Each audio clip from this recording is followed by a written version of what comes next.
À l'entrée de l'hôpital de Tours, les malades devront mettre un masque et suivre les points rouges jusqu'au tout nouveau centre ambulatoire de prélèvement.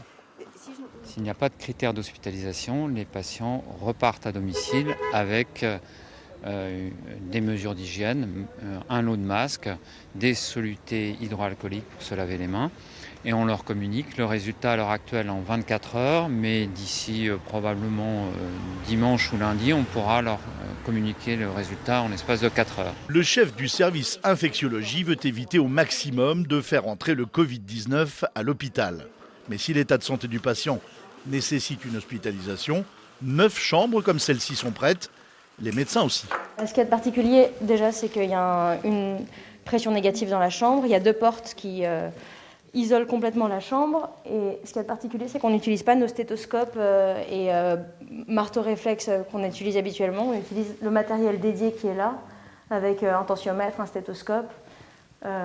Tout est dans la chambre et tout ce qui est dans la chambre n'en sort pas. On peut aller jusqu'à 16 patients et après on ira jusqu'à 17 patients dans le service à cet étage et jusqu'à 28 patients en créant une nouvelle unité. Ça, ce sont pour les formes intermédiaires.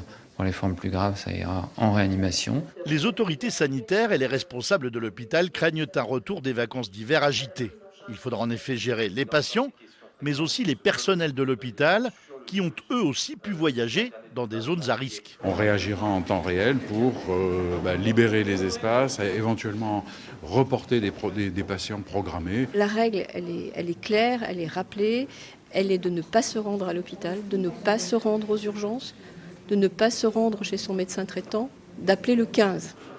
À l'hôpital de Tours, la question n'est plus est-ce que le coronavirus va arriver, mais plutôt quand et quelle sera l'ampleur de l'épidémie dans la région Centre-Val de Loire.